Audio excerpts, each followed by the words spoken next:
The ceramic plate shattered against the wall, missing Jasmine's head by inches. She flinched, her body already conditioned to anticipate the next move.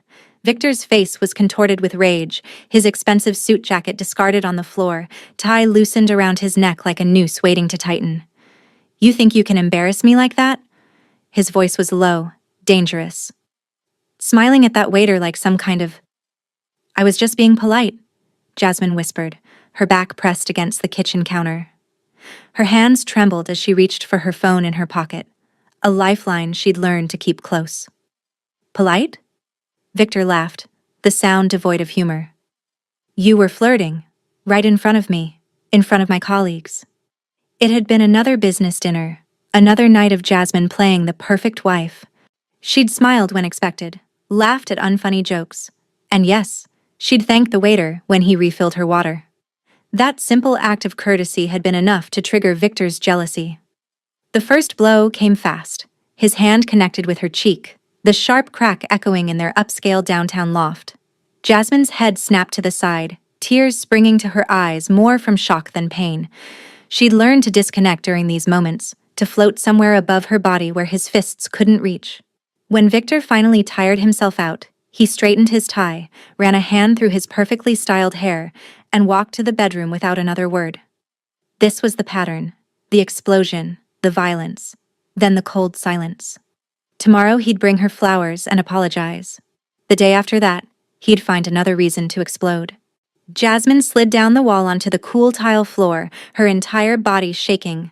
Blood trickled from her split lip, and she could already feel her cheek swelling.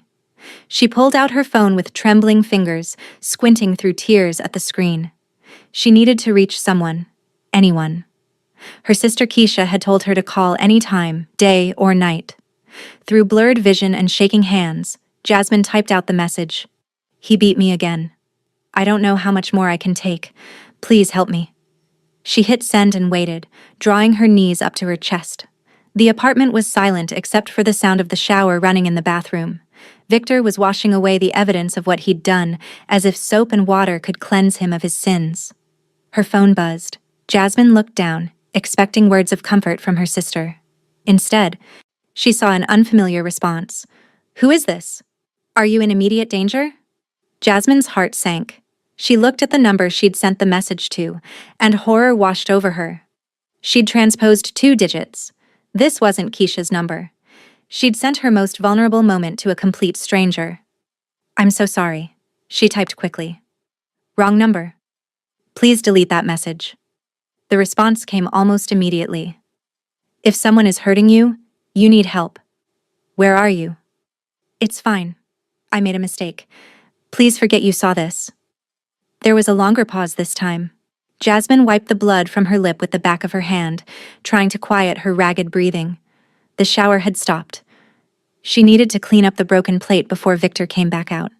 Her phone buzzed again. "I don't forget things like this. And I don't ignore people who need help." Jasmine stared at the message, something in those words striking a chord deep in her chest. When was the last time someone had offered help without judgment? Without asking what she'd done to provoke him? Without suggesting she just leave, as if it were that simple? But this was a stranger. Probably just someone being kind before moving on with their life. She started to type another apology when the bedroom door opened. Victor emerged, hair damp, wearing fresh clothes. He looked calm now, almost serene. That was somehow worse than the anger. "Clean up this mess," he said, gesturing at the broken plate. "And put some ice on your face. We have brunch with my parents tomorrow, and I need you presentable." He grabbed his keys from the counter. "I'm going out for a drive. Think about what you did tonight." The door closed behind him, and Jasmine released a breath she didn't know she'd been holding. She looked back at her phone, at the messages from the stranger who'd accidentally received her cry for help. Against her better judgment, she typed, "Thank you for caring, but there's nothing anyone can do." She dragged herself up from the floor and began sweeping up the shattered ceramic, each piece a fragment of the life she'd once imagined for herself. Jinwoo Park sat in the back of his black Mercedes, the city lights of Los Angeles streaming past the tinted windows. He'd just left a meeting with the heads of 3 rival organizations, a delicate negotiation that had required every ounce of his diplomatic skill. In his world, the wrong word could start a war. The right word could make millions. His phone had buzzed during the meeting, but he'd ignored it. Now, stuck in late-night traffic on the 405, he finally looked at the message. The words made him pause mid-reach for his whiskey glass. He beat me again.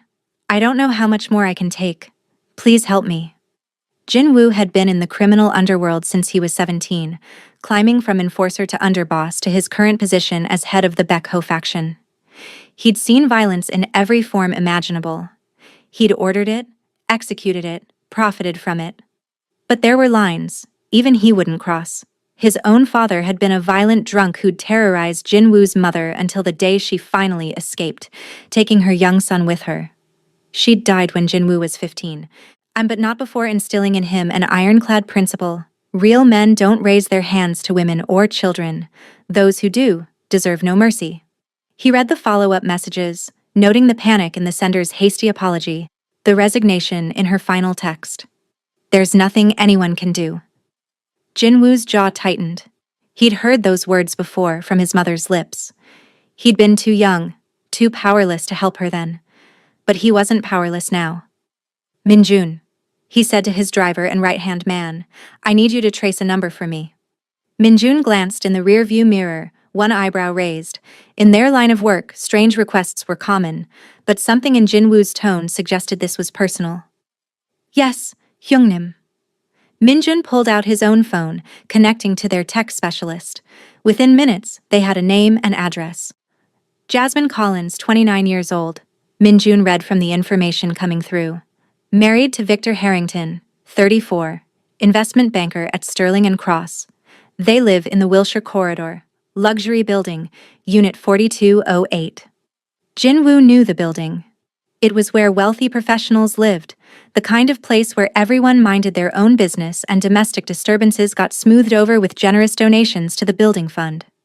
Victor Harrington, Jin-woo repeated, committing the name to memory. What else? Give me a moment. Minjun relayed the request. More information flowed in. Harrington comes from old money, East Coast family, went to Yale, works in mergers and acquisitions. On paper, he's clean. But... Minjun paused, reading further. There was a sealed incident report from his college days. Our contact couldn't access details, but it was related to an assault charge that disappeared. Money and connections, Jin-woo said quietly. The charges went away because someone made them go away. Most likely. Should I dig deeper? Jin-woo was silent for a moment, watching the city slide by. He had legitimate business interests that kept him busy, carefully cultivated to launder the money from his less legitimate ventures. He had territories to manage, rivals to keep in check, politicians to influence. Getting involved in a domestic situation between two people he didn't know was foolish. It could draw unwanted attention, but he kept seeing that message. He beat me again. Again. Not the first time, not even the second. This was a pattern. Yes, Jin-woo said finally. I want to know everything about Victor Harrington, and I want to know more about Jasmine Collins, how they met, how long they've been married, if she has family nearby. Hyungnim, is this wise? We have the situation with the Russians too. I know what we have to deal with. Jin-woo interrupted, his voice carrying the authority that had made grown men fear him. This won't interfere. Consider it a personal matter. Minjun nodded, knowing better than to question further. I'll have a full report by morning. Jin-woo pulled out his phone and looked at the messages again. He typed carefully. My name is Jin-woo. I understand you think there's nothing anyone can do, but you're wrong. If you need help, I can provide it. No strings attached. He hesitated before hitting send. In his world, every action had consequences. Getting involved with Jasmine Collins meant assuming responsibility for whatever came next. It meant potential complications he couldn't foresee. But Jin-woo had learned long ago that some things were worth the risk. Some lines had to be drawn in the sand, no matter the cost. He sent the message. 3 days passed before Jasmine responded to Jin-woo's last message. She'd read it dozens of times, memorized every word. I can provide help. No strings attached. In her experience, there were always strings. Nothing came free, especially not protection or safety. But the bruises on her ribs had deepened to purple-black, and Victor's apology flowers were already dying in their vase. The cycle was speeding up. What used to happen once a month now happened weekly. She was running out of time. Jasmine typed and deleted several responses before finally settling on, "How could you possibly help?" The reply came within seconds, as if Jinwoo had been waiting. "Meet me. Public place of your choosing. Just to talk." Every rational part of Jasmine's brain screamed that this was insane. Meeting a stranger from a wrong number text? She could be walking into something worse than what she already had. But something about Jinwoo's messages felt different. There was no performative sympathy, no judgment, just direct offers of assistance. "The Coffee Bean on Wilshire. Tomorrow, 2 p.m.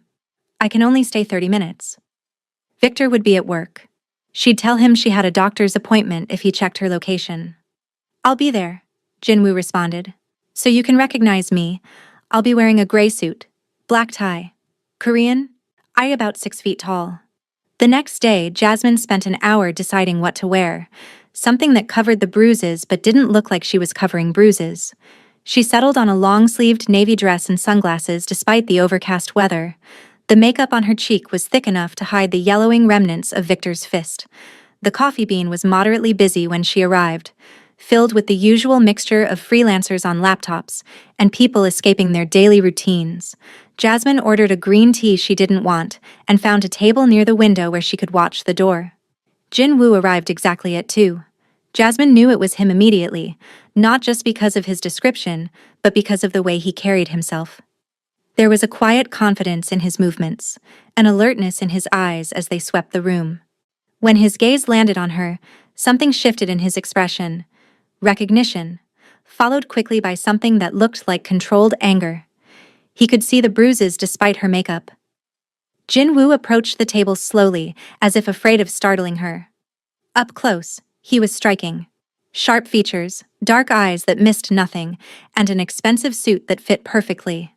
But it was his expression that caught Jasmine off guard. She'd expected pity or disgust. Instead, she saw understanding. "Jasmine?" His voice was deep, measured. She nodded, unable to speak past the sudden lump in her throat. "May I sit?"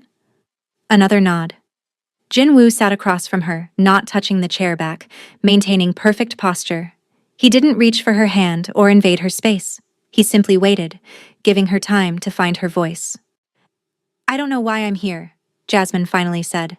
"This is crazy." "Maybe," Jinwoo agreed. "But sometimes crazy is necessary." "You don't even know me. Why would you help someone you don't know?" Jinwoo was quiet for a moment, his fingers wrapped around his untouched coffee cup. "My mother was in a situation like yours.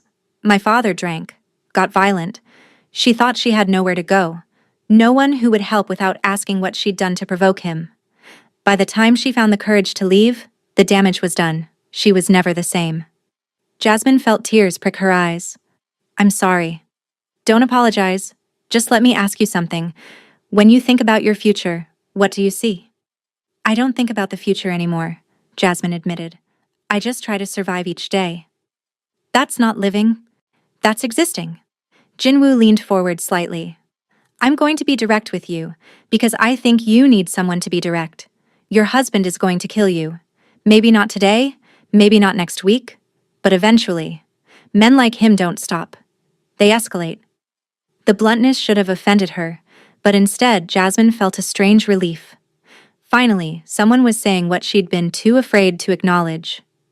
"I know," she whispered. "But I can't just leave. Victor has connections everywhere. His family is powerful. He's told me what would happen if I tried to divorce him. He'd destroy me in court, make sure I got nothing, turn everyone against me." "What if his connections didn't matter? What if you had protection he couldn't breach?" Jasmine looked at Jinwoo carefully, really seeing him for the first time. The expensive suit, and the confident bearing, the way the barista had seemed nervous when taking his order. "Who are you, really?" "I'm someone who can help you, but I need you to trust me enough to let me." "What would helping me look like?" Jinwoo considered his words. "I can provide you with a safe place to stay. I can make sure Victor doesn't follow you or threaten you. I can connect you with lawyers who aren't afraid of his family's influence, and I can make certain he understands that touching you again would be the biggest mistake of his life. You make it sound so simple. It's not simple. It will be difficult and scary, but it's possible.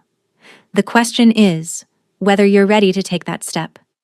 Jasmine thought about the broken plate, the split lip, the way she'd stopped recognizing herself in the mirror. She thought about the girl she used to be, and before Victor, when she'd had dreams and ambitions beyond just surviving the night. If I did this, she said slowly, if I let you help me, what would you want in return? Jinwoo met her eyes steadily. Nothing. I don't help you to gain leverage or create debt. I help because it's the right thing to do. People don't just do the right thing, not without wanting something. Some people don't. But I'm not most people. He pulled out a business card and slid it across the table. It was plain white with only a phone number embossed in black. This number reaches me directly, 24 hours a day. When you're ready, and I hope that's soon, you call me. I'll handle everything else. Jasmine picked up the card, the paper thick and expensive between her fingers. What if I'm never ready? Then I hope you survive long enough to change your mind. Jinwoo stood, buttoning his suit jacket. But Jasmine, that makeup on your cheek is very good. Most people probably don't notice, but I do. And I can see that the bruise underneath is recent. 3, maybe 4 days old. He's hitting you more frequently, isn't he? She couldn't answer, but her silence was confirmation enough. The window for getting out safely is closing. Don't wait until it shuts completely. He left without another word, and Jasmine sat alone with his card and her tea, feeling like she'd just stepped to the edge of a cliff. Behind her was certain destruction. Ahead was the unknown. And for the first time in 2 years, she felt something she'd almost forgotten. Hope. Victor knew something had changed. Jasmine could see it in the way he watched her during dinner, his eyes tracking her movements with predatory focus. She'd been too careful with her phone, too quick to delete messages. He'd always been paranoid, but now his suspicion had sharpened into certainty. Who were you texting earlier? He asked the question casually, cutting his steak with precise movements. My sister. Just catching up. The lie came easily now. Jasmine had become an expert at lying. Really? Because I thought I saw you delete something. Her heart hammered against her ribs. I delete old conversations sometimes, to clear space. Victor set down his knife and fork with deliberate care. Show me your phone. What? Your phone? Let me see it. This was it. This was the moment Jasmine had been dreading. Jinwoo's number was saved under Dr. Kim in her contacts. And she deleted their text thread. But Victor was thorough. If he wanted to find something, he would. That's an invasion of privacy, she said, trying to keep her voice steady. Victor's laugh was cold. Privacy? You're my wife. We don't have secrets. Unless you're hiding something? Jasmine's hand moved to her pocket where her phone rested, and she thought about Jinwoo's card, still tucked in her wallet. Call me when you're ready, he'd said. Was she ready? Could she do this? I'm not hiding anything, but I'm also not giving you my phone to go through like I'm a child. She watched Victor's face change, saw the familiar storm clouds gathering. His jaw clenched, and his hands formed fists on the table. But this time, something in Jasmine was different. This time, she didn't immediately back down and apologize. This time, she held his gaze. What did you just say to me? Victor's voice was dangerously quiet. I said no. The word hung in the air between them like a challenge. Jasmine had never refused him directly before. She'd always found ways to deflect, to appease, to smooth over his anger before it could fully ignite. But Jinwoo's words kept echoing in her mind. Your husband is going to kill you. Men like him don't stop. She was so tired of being afraid. Victor stood slowly, his chair scraping against the hardwood floor. You've been different lately. More defiant. I've been patient, given you space to work through whatever crisis you're having, but I think it's time we remembered who's in charge here. He started around the table toward her, and Jasmine stood too, her chair falling backward. Her hand went to her pocket, fingers closing around her phone. Don't come near me, she said, and was surprised by the firmness in her own voice. Victor stopped, genuine surprise crossing his features. Then his expression twisted into something ugly. Or what? You'll leave? We both know you won't. You have nowhere to go, no money of your own, no one who would take you in. You're mine, Jasmine. The sooner you accept that, the easier this will be. He was wrong. She did have somewhere to go. Someone had offered her a way out. I want a divorce, Jasmine heard herself say. The words seemed to come from someone else, someone braver than she'd thought herself capable of being. Victor's face went completely blank for a moment, processing what she'd said. Then he moved fast, crossing the distance between them in 2 strides. His hand shot out and grabbed her throat. He's slamming her back against the wall. The impact knocked the air from her lungs. You want a divorce? His face was inches from hers, spittle flying as he spoke. I've given you everything. This apartment, your clothes, the lifestyle you enjoy. And you want to throw it away? To leave me? Jasmine clawed at his hand, unable to breathe. Black spots danced at the edges of her vision. This was it. This was how it ended. She'd pushed too hard, said too much, and now Victor was going to kill her right here in their expensive apartment where no one would hear or intervene. But then, miraculously, his hand loosened. He stepped back, and Jasmine collapsed to the floor, gasping for air. Through watering eyes, she saw Victor standing over her, breathing hard, looking at his own hands as if surprised by what they'd done. Look what you made me do, he said, his voice cracking. I didn't want to hurt you, but you pushed me. Why do you always push me? Jasmine didn't answer. She couldn't. Her throat felt crushed, and every breath was agony. She fumbled for her phone, which had fallen during the struggle, and somehow managed to get to her feet. Her legs were shaking so badly she could barely stand. Don't you walk away from me, Victor warned. We're not done talking about this. But Jasmine was already moving toward the bedroom, phone clutched in her hand. She locked the door behind her. A flimsy barrier that wouldn't stop him if he really wanted in, but it was something. She could hear him pacing outside, muttering to himself. With trembling fingers, Jasmine found Jinwoo's number and pressed call before she could lose her nerve. He answered on the first ring. Jasmine, I'm ready, she whispered, her damaged throat making even those words painful. Please, I need help. Now. Where is he? Outside the bedroom door. Lock yourself in the bathroom if you can. I'm 15 minutes away. How did you... I've had someone watching your building since we met. I needed to know you were safe. Go. Lock yourself in. I'm coming. Jasmine stumbled to the bathroom and engaged the lock just as she heard Victor trying the bedroom door. The knob rattled violently. Jasmine, open this door right now. She sank down onto the cold tile floor, phone pressed to her ear, listening to Jinwoo's calm voice. Stay with me. You're going to be fine. I promise you, Jasmine. You're going to be fine. She wanted to believe him. God, how she wanted to believe him. Jinwoo's Mercedes pulled up to the luxury apartment building with the kind of confidence that made the valet hesitate before approaching. Minjun was already out of the driver's seat, and 2 more vehicles pulled up behind them, disgorging 4 additional men in dark suits. 42nd floor, Unit 8, Jinwoo said, striding into the lobby. The doorman looked up from his desk, opened his mouth to ask if he could help, then seemed to reconsider when he saw Jinwoo's expression. They took the elevator up in tense silence. Through his phone, Jinwoo could hear muffled shouting, something breaking. Jasmine's whispered breathing had gone silent a few minutes ago, which either meant Victor had given up or she'd passed out from fear. Neither option sat well with him. The elevator dinged open on the 42nd floor. Jinwoo walked directly to Unit 8 and knocked, 3 sharp raps that echoed in the hallway. The shouting inside stopped abruptly. Footsteps approached the door. Who is it? Someone who wants to talk to you about your wife, Jinwoo said calmly. The door swung open to reveal Victor Harrington, tall, well-built, with the kind of polished good looks that came from genetic lottery and expensive grooming.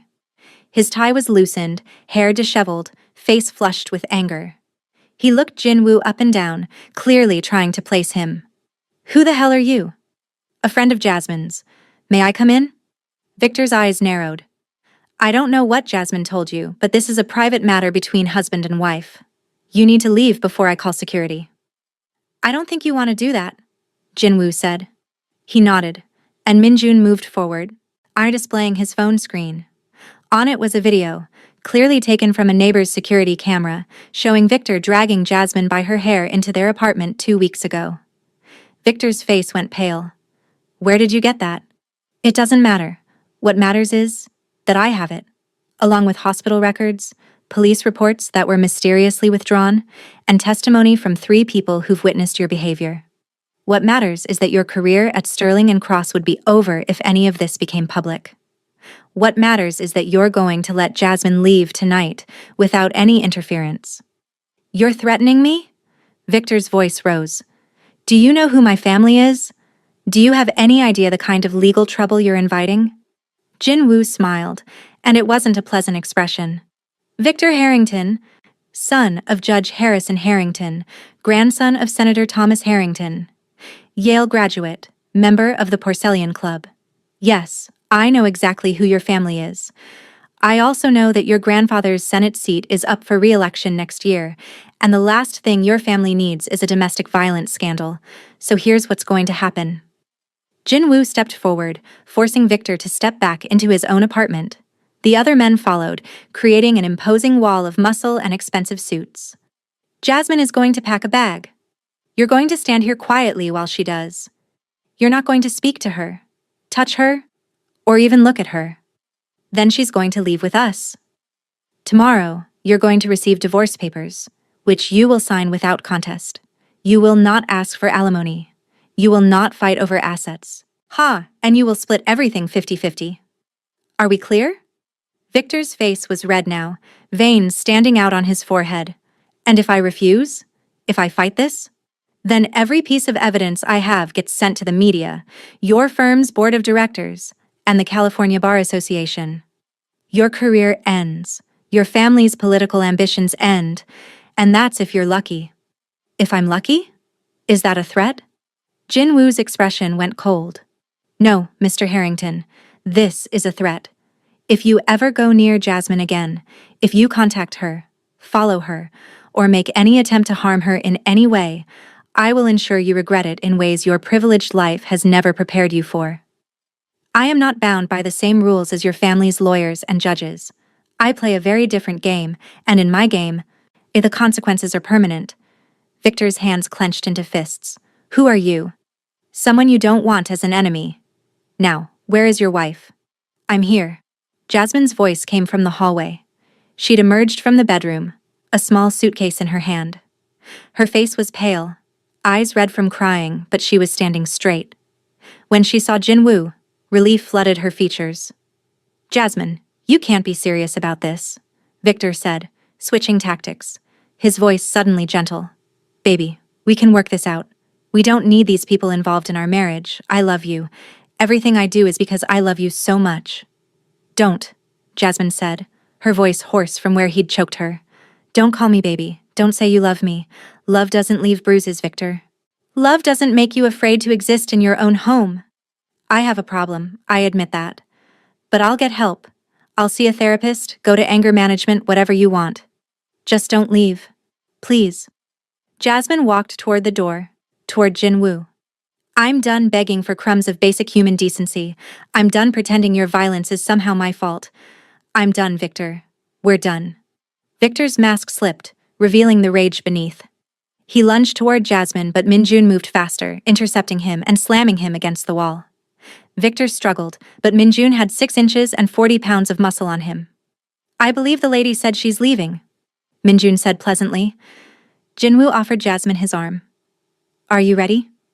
She nodded, not trusting her voice. They walked out of the apartment together, leaving Victor cursing and threatening legal action against the wall where Minjun held him. The other men followed, forming a protective barrier around Jasmine. In the elevator, Jasmine finally allowed herself to break. Tears streamed down her face, her whole body shaking with the release of years of pent-up fear and stress. Jinwoo didn't try to comfort her with platitudes. He simply stood beside her, a steady presence, until they reached the lobby. Where are we going? Jasmine asked as they approached the waiting cars. Somewhere safe.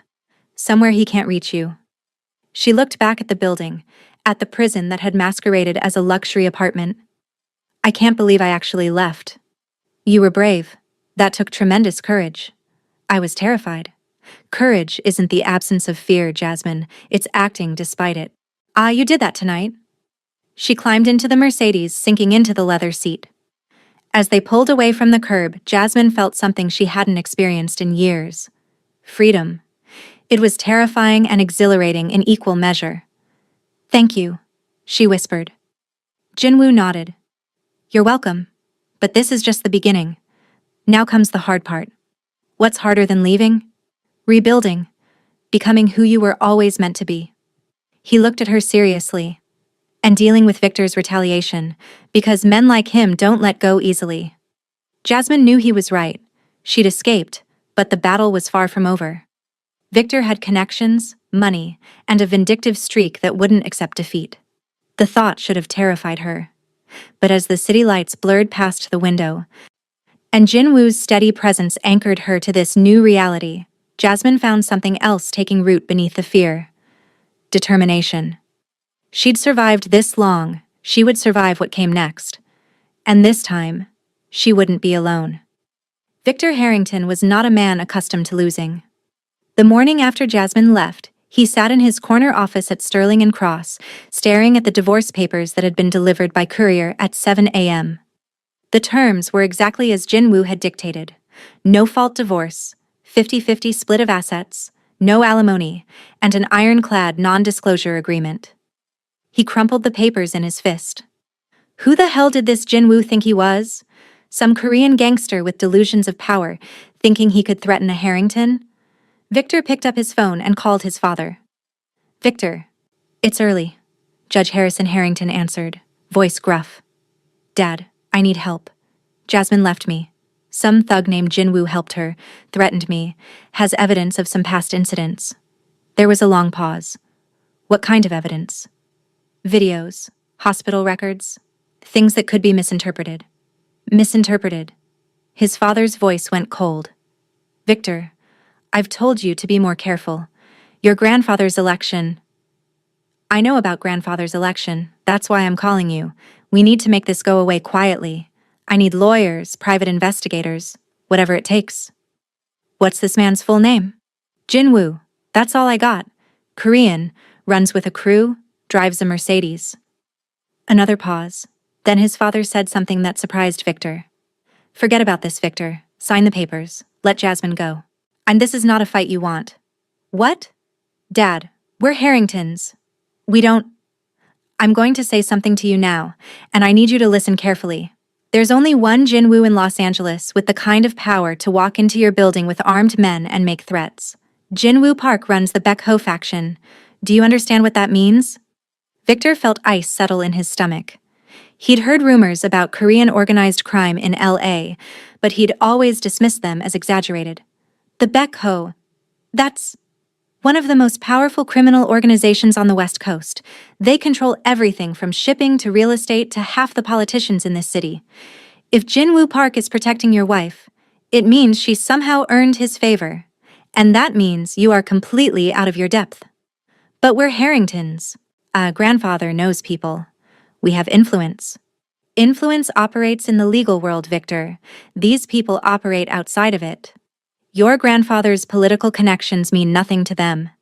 In fact, they probably have leverage over most of the people your grandfather knows. Sign the papers. Move on. Find someone else. Victor ended the call, fury coursing through his veins. Even his own father was abandoning him. Everyone was taking Jasmine's side, treating him like he was the villain when all he'd done was try to make his wife behave properly. But Victor hadn't become successful by accepting defeat.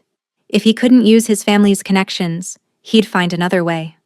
He picked up his phone again and scrolled through his contacts until he found the name he was looking for, Marcus Chen, a private investigator who specialized in the kind of work that never appeared in official reports. Marcus, I have a job for you. I need dirt on someone. Jinwoo Park runs the Baek Ho organization. I need to know everything about him, his businesses, his associates, his weaknesses, and I need to know where my wife is staying. 2 days later, Marcus called back with bad news. Mr. Harrington, I'm going to have to decline this job. After making some preliminary inquiries, I've been strongly advised to drop it. Someone made it very clear that investigating Mr. Park would be bad for my health and business. Victor threw his phone across the office, watching it shatter against the wall. They were protecting her. All of them. But there had to be a way. There was always a way. Jasmine woke up in a bedroom she didn't recognize. May momentarily panicked before remembering where she was. Jinwoo had taken her to a house in the Hollywood Hills, a modern architectural marvel with floor-to-ceiling windows overlooking the city. It was beautiful, and felt more like a fortress than a home. A soft knock came at the door. "Miss Jasmine, I've brought breakfast." The voice belonged to Mrs. Song, an older Korean woman who served as the house's caretaker. "Come in," Jasmine called, sitting up. Mrs. Song entered with a tray of food: rice, soup, various side dishes, and tea. She set it on the bedside table with a warm smile. "You need to eat. Keep your strength up." "Thank you." Jasmine looked at the spread, touched by the care that had gone into preparing it. "Mrs. Song, can I ask you something? Why is Jinwoo helping me? What does he get out of this?" Mrs. Song sat on the edge of the bed, her weathered hands folding in her lap. "Mr. Jinwoo's mother was my best friend. She suffered much before she found courage to leave her husband. But the damage was done. Inside, where no one could see. She died when Jinwoo was still young. He never forgave himself for not being able to protect her. So I'm what? Some kind of replacement? A second chance for him to play hero?" "No," Mrs. Song said firmly. "You are a person who needs help, and he is a person who can give it. Sometimes, it is that simple." Over the next week, Jasmine began to settle into a routine. Jinwoo had hired a lawyer, a fierce woman named Catherine Rodriguez, who specialized in high-conflict divorces. Catherine visited the house daily, preparing Jasmine for what was to come. "Victor's going to fight this," Catherine said during one of their sessions. "His father might have advised him to let you go, but men like Victor don't accept rejection well. He'll look for leverage, try to drag your name through the mud, make you seem unstable or unfaithful." "I've never been unfaithful," Jasmine protested. "I know, but he'll try to create doubt. We need to be prepared with our own evidence, the medical records, the videos Jinwoo obtained, testimony from anyone who witnessed his behavior." Jasmine thought about the years of hiding bruises, of making excuses to friends and family. "I pushed everyone away. He isolated me so thoroughly that I don't know if anyone would testify for me." "What about your sister? Keisha, right? The one you meant to text that night?" Jasmine's eyes filled with tears, and she hadn't spoken to Keisha in over a year. Victor had manufactured a fight between them, twisted Jasmine's words until Keisha had stopped calling. "I don't know if she'd even take my call." "Try," Catherine urged. "Family can surprise you." That evening, Jasmine sat in the garden with her phone, staring at Keisha's contact information. Jinwoo found her there, lost in thought. "You look troubled," he observed, taking a seat on the bench beside her. "I'm about to call my sister. I haven't talked to her in over a year. I said some terrible things to her, things Victor told me to say." "And you're afraid she won't forgive you?" "I'm afraid I don't deserve her forgiveness." Jinwoo was quiet for a moment. "My mother used to say that asking for forgiveness is brave because it requires admitting we were wrong. But staying silent out of pride or fear is cowardice. Your sister deserves to know you're safe, and you deserve to have family in your corner." Jasmine took a deep breath and pressed call. The phone rang 3 times before Keisha answered, her voice cautious. "Jasmine? Hey, Keisha, it's me." "Oh my God. Jazz, where have you been? I've been so worried. I tried calling, but Victor always said you were busy or didn't want to talk to me." The lies. Of course, there had been lies.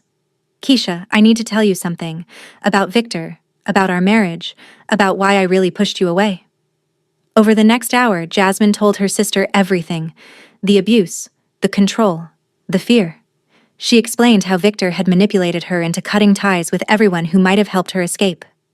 And she told her about Jinwoo, about the wrong number text that had somehow led to her salvation. Keisha cried through most of it. "Why didn't you tell me? I could have helped you." I was ashamed. And scared. And I convinced myself it wasn't that bad, that I could fix things if I just tried harder. "Where are you now? Are you safe?" I'm safe. I have protection, and I'm filing for divorce. But I need you, Keisha. I need my sister back. You never lost me, Jazz. I've been here the whole time, waiting for you to come home.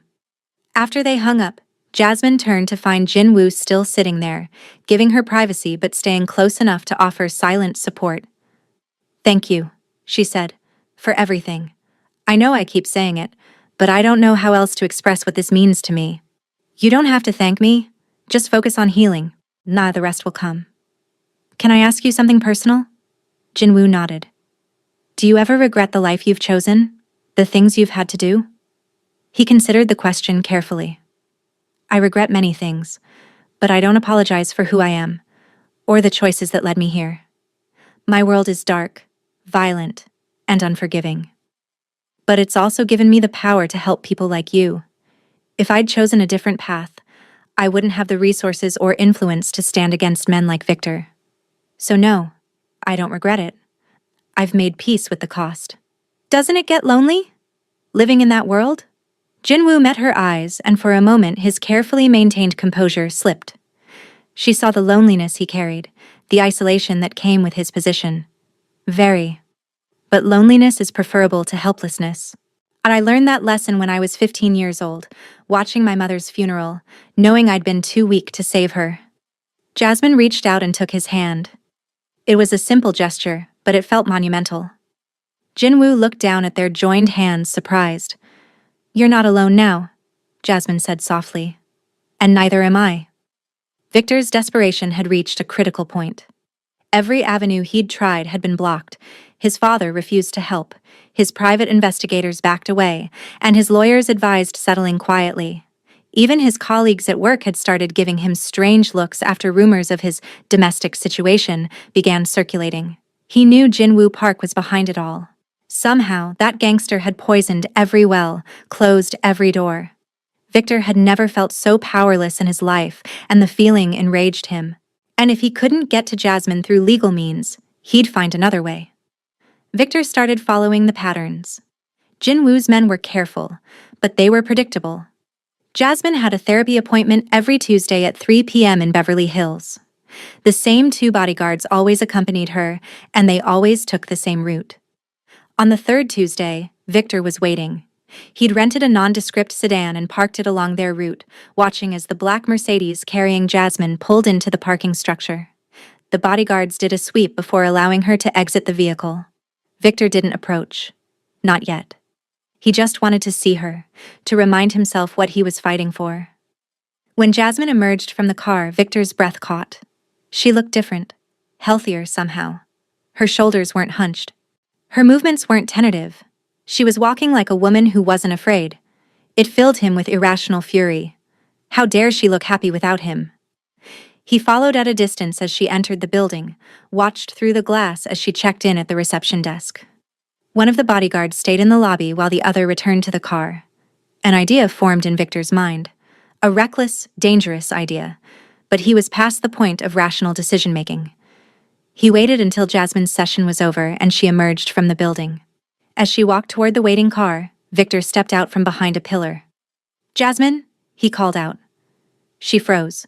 The bodyguard immediately moved between them, hand moving inside his jacket. But Victor kept his distance, hands visible, non-threatening. I just want to talk, please. 5 minutes. You need to leave, Mr. Harrington, the bodyguard said firmly. Jasmine, please. I'm begging you. I've lost everything. My career is in shambles. My family won't speak to me. All because you couldn't forgive one mistake. One mistake? Jasmine's voice was stronger than Victor remembered. You beat me for 2 years, Victor. You isolated me from everyone who loved me. You made me afraid to breathe wrong in my own home. That's not one mistake. That's a pattern of abuse. I was under stress. The pressure at work, the expectations from my family, I took it out on you. And that was wrong. But I'm getting help now. Real help. I'm in therapy, anger management, everything. I can change. You should change. For yourself. For your next relationship. But not for me. We're done. I'm Victor. You can't just throw away our marriage because of some thug who's manipulated you into thinking I'm a monster. The bodyguard stepped closer. Mr. Harrington, this is your last warning. Leave now or we call the police. But Victor wasn't listening. He was looking at Jasmine, seeing the finality in her eyes, and something in him snapped. He lunged forward, trying to grab her arm to make her understand. He didn't make it 2 steps.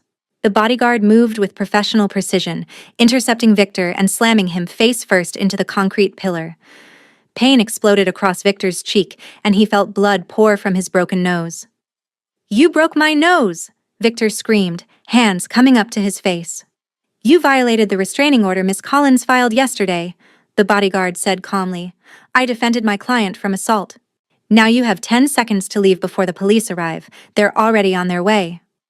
Victor stumbled backward, blood streaming through his fingers. Through his pain and rage, he looked at Jasmine one more time. She wasn't scared. She wasn't even angry. She just looked at him with something that might have been pity. "Goodbye, Victor," she said quietly. "I hope you find the help you need." Then she got into the car and drove away, leaving Victor bleeding and humiliated in a parking garage, sirens growing closer in the distance. That evening, Jinwoo sat with Jasmine in the living room of the safe house, ice pack pressed against her wrist where Victor had managed to grab her before the bodyguard intervened. "He looked desperate," Jasmine said quietly. "Broken, almost. Part of me felt sorry for him." "That's because you have empathy. It's one of your better qualities. But don't confuse empathy with obligation. You're not responsible for fixing him." "I know. It's just, I spent so long convincing myself he could change, that if I just loved him enough or tried hard enough, he'd become the man I thought he was when we first met. The man you thought he was never existed. It was a mask he wore until he had you trapped. Men like Victor don't change, Jasmine. They just get better at hiding what they are." Jasmine nodded, knowing he was right. The restraining order will hold him off, won't it? For a while, but Victor's pride is wounded. Wounded pride makes men unpredictable. Jinwoo paused. "I need to tell you something. My men have been monitoring Victor's activities. He's been making inquiries, trying to find leverage against me. He doesn't understand that in my world, the people who talk don't live long enough to become problems." "You're not going to—" Jasmine couldn't finish the sentence. "Kill him? No. Despite what you might think, I'm not a murderer. I've done things I'm not proud of, operated in moral gray areas, but I don't kill people for inconvenience. Victor will face legal consequences for violating the restraining order. That should be enough." "Should be?" Jinwoo's expression darkened. "Should be. But I'm preparing for the possibility that it won't be." Over the next few weeks, Victor faced the consequences of his actions. The restraining order violation resulted in mandatory anger management classes and a suspended sentence. His firm placed him on administrative leave pending an internal investigation. His father finally cut him off financially, and tired of cleaning up his messes. But Victor was resourceful. He still had his trust fund and some loyal friends from college, and he had something else. Rage that burned hotter every day. Meanwhile, Jasmine was rebuilding her life.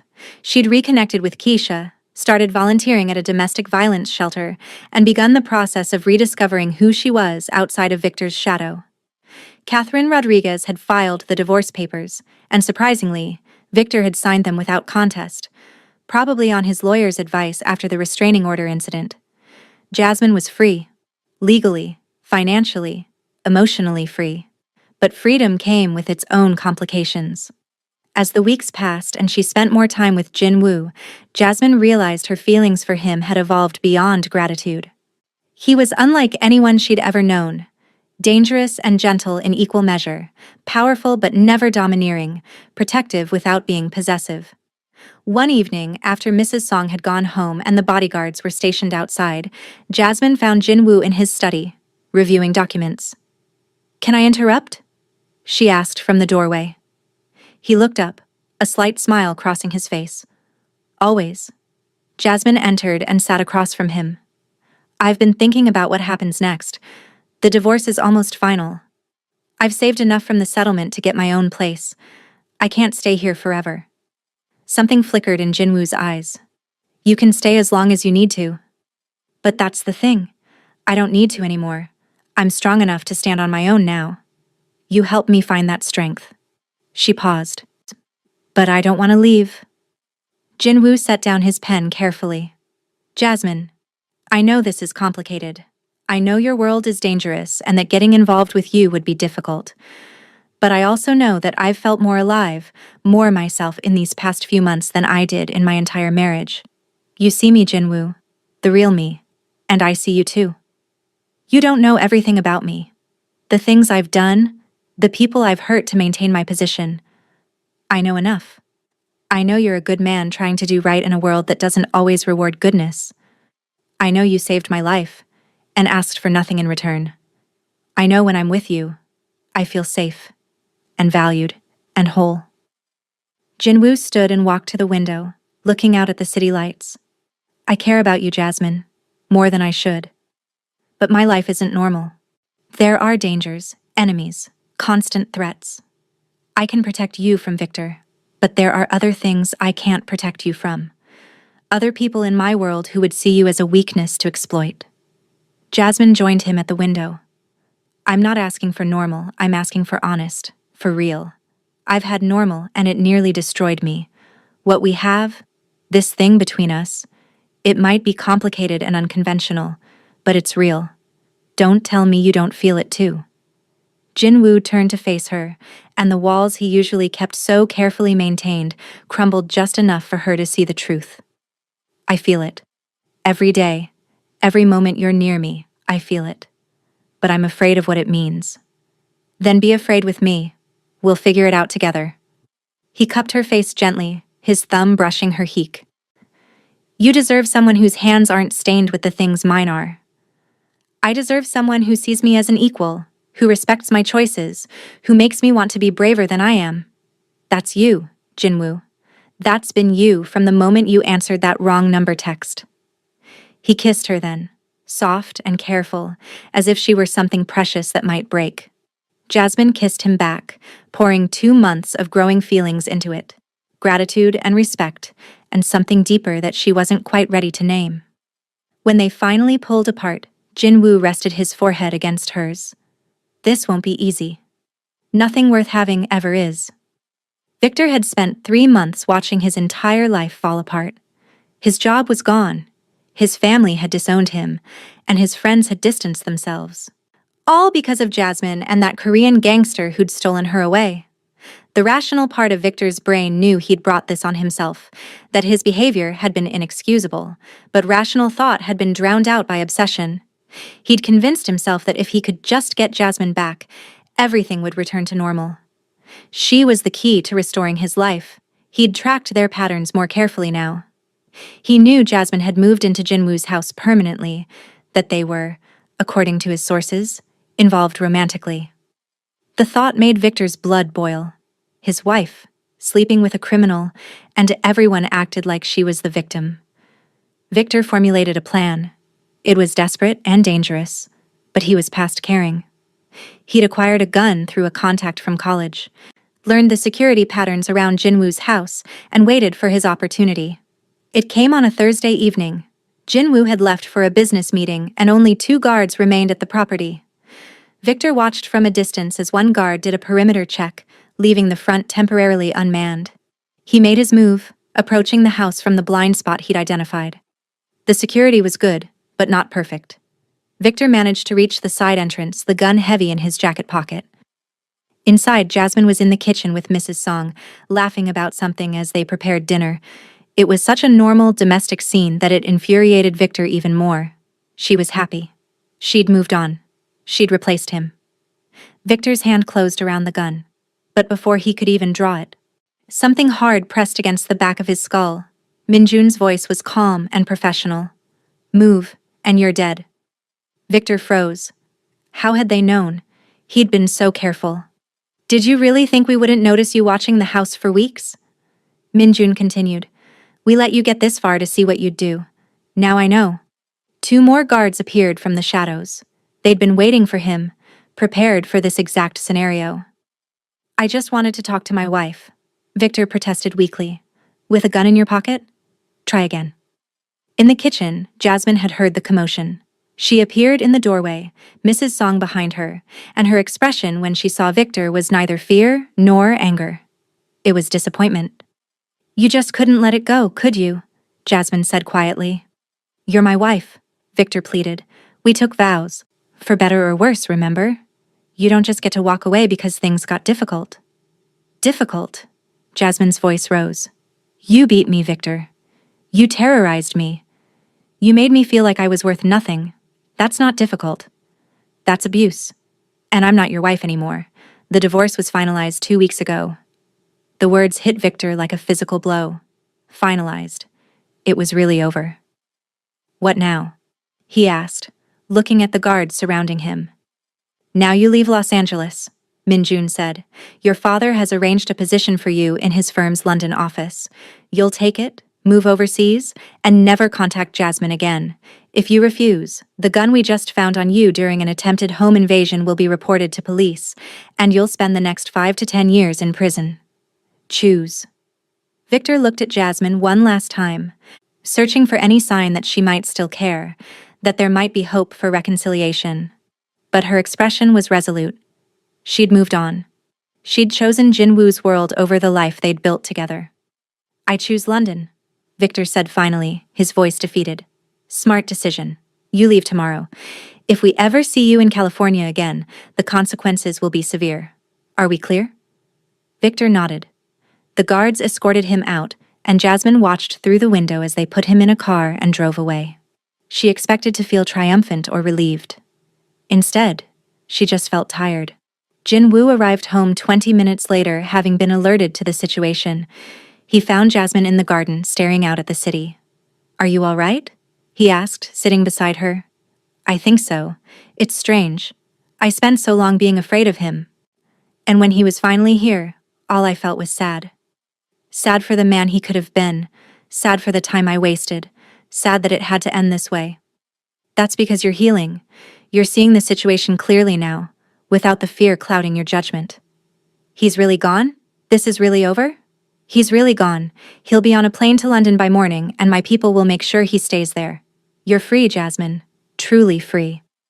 Jasmine leaned against Jinwoo's shoulder, letting the reality of those words sink in. Free. She'd been so afraid for so long that she'd forgotten what freedom felt like. What do we do now? She asked. Now? We live. We build a life together if that's what you want. We figure out how to balance my world with your need for normalcy. We take it one day at a time. I want that. All of it. Jinwoo wrapped his arm around her, and they sat in comfortable silence as the sun set over Los Angeles, painting the sky in shades of orange and gold. Jasmine thought about the journey that had brought her here, the wrong number text that had changed everything, the courage it had taken to leave, the strength she'd found in the most unexpected place. She thought about the woman she'd been, small and afraid, and convinced she deserved the pain.